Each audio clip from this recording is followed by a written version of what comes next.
Mwadzuka bwanji ndofuna tiyambe panoti yabwino kwambiri lero hayi noti makamaka kuchoka ku Parliamentary na Mamalomba kuipatsa moto kumene kuja ayi zimafunika nthawi zina zake basi kumaseka akotu ndi kumasangalala ndi zochitika zakunjaku.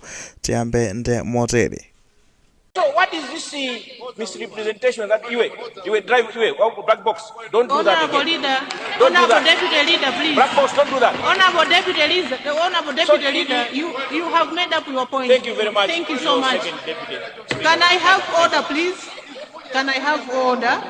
Chabwino mmene taonera pamenepo kumvera soli modzi kakilipi kake ndizonotino ndikakang'ono kwambiri about 18 seconds akuti iwe black box iwe usapange zimenezo wakuba black box iwe ndimukhoza kumadabwa zotanda manena ndani pamenepo nangasindati sanaonetsedwe munthu amene akunenedwa eti komana assumption ingakukhala ijioni noti Moses Kunkuyu ndetu this is the second time yeye kubaidwa ndithu nkhani ya black box fazani ndekutitu anali ujaso Patricia Wisike sete amatiro ya amene ujasoto anapezeka zonotana mubaya nayo akuti Mr. Black Box khala chete Mr. Black Box weta khala chete zikungokhala ngati basi dzina lidzatsopano lakhazikika mwene ndi zomwe zimachitika pali nthawi zina zake ukakhala mklaseti anthu amamba kubayira dzina lina lake ngati mene tinali ku skulu mupeze kuzoti ukakhala basi angwamba kumakubayira dzina lake kugemula dzina lina lake kukupatsa dzina lina lake ndi dzina lija uzukuzoti sukulifuna silikusangalatsa koma guys adzadefa yoreli kupyesa mtima ndapezera alikakamirabe kumapezera akutchulabe dzina limenelo mpaka anati ufika pototi iweyo udzangolivomera fazani udzatopa tsopano ndikukwiya udzatopa ndekuti ndikwauzona kuti musamanditchule zimenezo ayi ndithu mpaka na ulivomere koma chimachitika there are the better ukalivomera kumayambiriro kumapezeka zoona kuti basi zabwinobwino imadzangokhalanso ngati kuti ndi majoko chabe basi pamenepo umakhala kuti walizolowera koma ukatulidzilikana ayi ndithu anthu ondesa masiya mpaka natu dzina lidza limalowa ndithu mwa njira ina iliyonse. I think apa sitinaonepo reaction ina yonse kuchoka kwa Moses Kunkuyu koma I remember kunena kuti nduna yoyang'anira zachilengedwe a Patricia Wisike atamutcha kuti Mr. Black Box khala chete khala basi anayankhula something like that anazabwera the next day Moses Kunkuyu kuzayankhula kunota kuti munomu tizitchulana maina amenewo kuti awo akuti khanga lamaveka kuti kazoveka kaana kagula kafeteleza kubutcha ndeli mudzatchula zoti we Mr. Butcher lewe takhala chete kapena mwina awo amaveka kuti amaenda ndi papagodi kama kapemphera kwa papagodi kwa prophet papagodi titi zinoti iwe papagodi iwe kodi tikuena tizipanga zonse kapena tizigwiritsa ntchito maina athu menete maina akukhalira anazapanga react something like that ndakana kuti ngatitu simulola kuona kuti awo apepese fayazi mayankhulazo nde muno muyaka moto we don't know kuti apaso ayankhulaso kuti muyaka moto Parliamentary komano all this really goes back to kodi dzina linabwera bwanji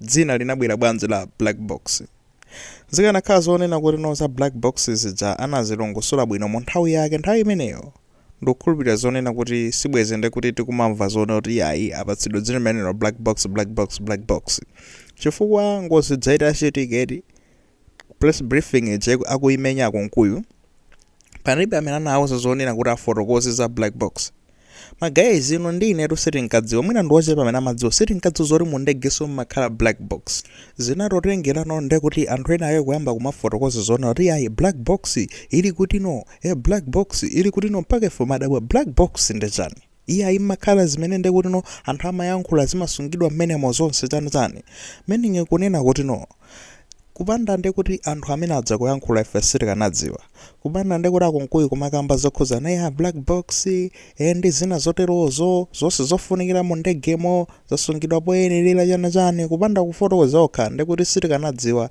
ndekuti sibweziso iwo achara kwenyedwa za black box even akana kwenyedwa nthawi imeneyi kuti komatu mu ndegemo makhala black box akanafotokoza zonoteya ndi black box yoti ndi chinthu chofunikira kwambiri nditachiunika mu ndegemo pa ndegepo sichinapezekepo right from the beginning kusiyana kunoti kuzifika zinkhani zonoti ayi tinayisunga pena pake ili pabwino chani black box jasungidwa zonse zasungidwa pabwino ndekuti zinakatha kupangidwa clarified nthawi imeneja sibweziso tikumaza piziko zoti ndi Kunkuyu black box foko angotchula dzina la Moses Kunkuyu ndekuti anthu amangolipanga associate ndi black box amene anaba black box anasowetsa black box akudziwa kumene kuli black box. Nde izizi ndi zimene mwanjira ina yakebe anara kuzibweretsera okha right from that nthawi imene eti anazibweretsera okha poyankhula kunena kuti yayi zonse zofunikira tazisunga pabwino chani zonse zija anachita kuzibweretsera ndithudi. Anyway, magayi tikambipo nkhani zokhuzana ndi Parliament. I think Parliament yamba bwino nkhani zimene akambirana ku Parliament ndi nkhani zofunikira, nkhani zomwe zingathe kuthandiza dziko lino la Malawi and akwanitsa kale kukwanitsapo zinthu zingapo, ziganizo zingapo kuthandizira kuti nomwe namake zichitike, which is beautiful. Number 1 tikukamba zotani? Tikukamba nkhani za ku South Africa.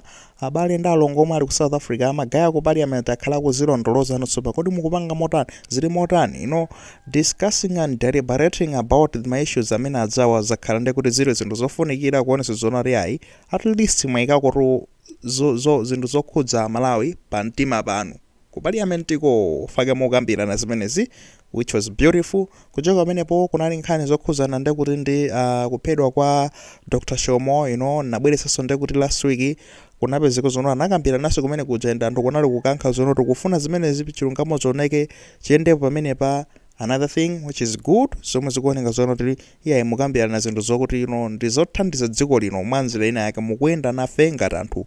Kuchoka pamenepo ndekuti kwazabwera nkhani zokhudzana ndi makamaka ma inquiry ndi takhati kuzona amene zakhazi kuyendera komano ndekuti inquiry ya Napoleon Dzombe nditaona kuti atangokhazikitsa inquiry ija kwapezeka zono the first day imene kunachitika meeting yopanga inquiry imeneyo inayisa tsiku lomwe lonso limene ndekuti Napoleon Dzombe wapezeka zono wapatsidwa license yonena kuti chimashini chija chifactory chija chiyambe tsopano kupanga fertilizer kupanda Parliament, kupanda Samia Suleiman. Ndekuti izi sizikanatheka. Samia Suleiman anakankha kunena kuti izitu zitheka ndipo munthu amene alandira chani license kumachita kuoneka zono kuti Samia iro amakonda dziko la Malawi. Eti anthu ati amakonda dziko la Malawi ende fans yonse imene ali kumeneko chanali fans yochuluka kwambiri.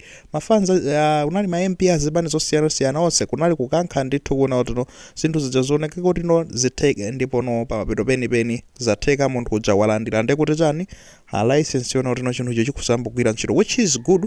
Tinganene kuti Parliament in this way mwanjira iyi ya Parliament atithandiza ndipo ndifeno oyamika kwambiri zambika bwino kwambiri.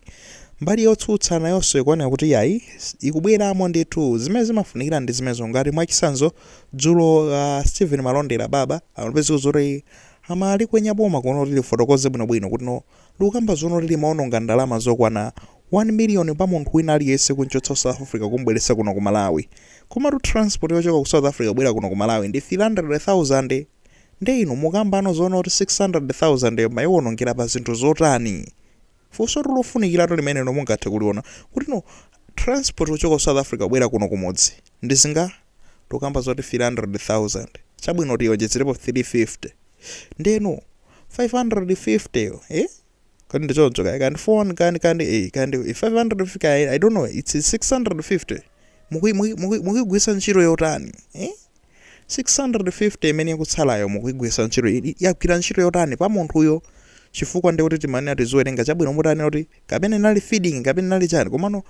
These are questions worth asking. Awa ndi mafunso ofunikira kwambiri kumafunsidwe fazani ndiye kuti ajabwino zofotokozera ABCD ndalama inagwira motere ndipo tikufunikira kuzituluka malipoti ngati amene kuti tiziona zono anthu watu achita zinthu pambalambanda ndalama zijatu sizinadyedwe zitulutsidwa ku akaunti ya boma kweno zikagwira ntchito yothandiza Amalawi kwachotsa South Africa kwabwesa kuno kumudzi zinakagwiradi ntchito imeneyoyo osati kuti ena akanazitenga kuziponderera kuzika m'matumba mwawo kukazidya ndi mafamili awo zani ayi zinapitadi kukagwira ntchito yomwe tinazitulutsira, which will be then beautiful kuti tikuyendera limodzi chifukwa anthu andalewa all the time, anthu amboma all the time timakhabe tikumakayikira kuti amakhala kumabandira zija kumazigwisa ntchito molakwika.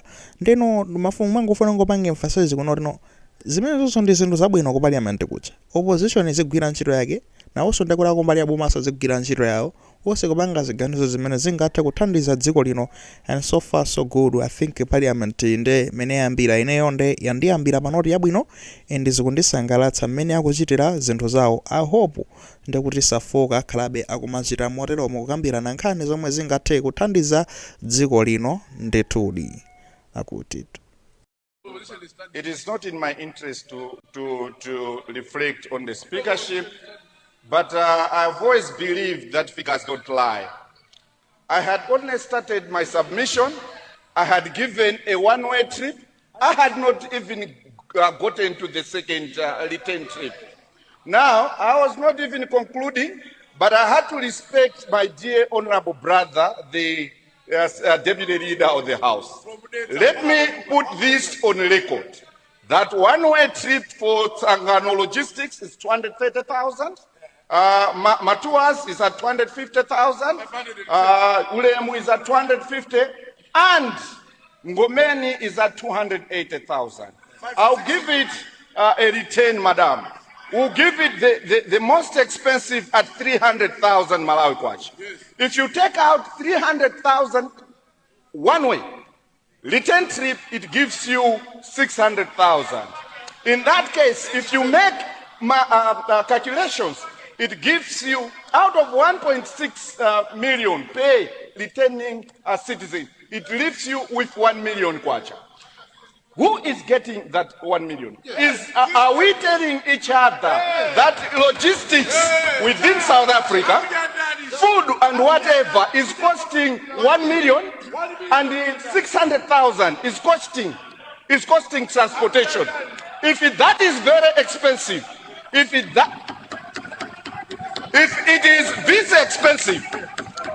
is this expensive, Madam Deputy Speaker, the best was to fly these Malawians back home.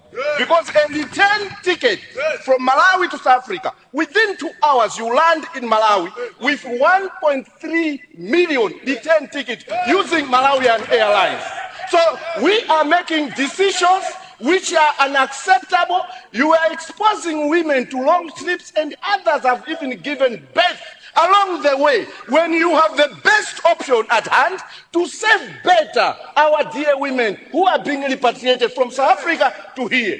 My question, my simple and straightforward question, without having politics attached, but thinking of all those dear Malawians who are working in South Africa, they are being repatriated back home.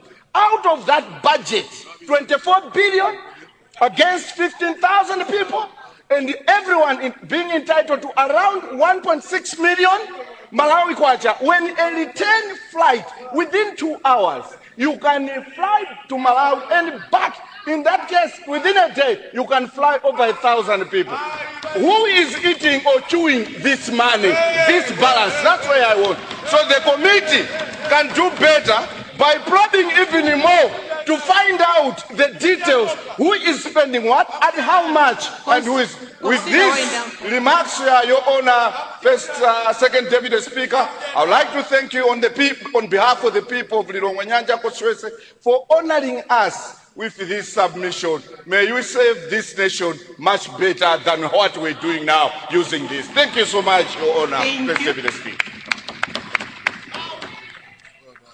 Honorable Deputy Leader of the House.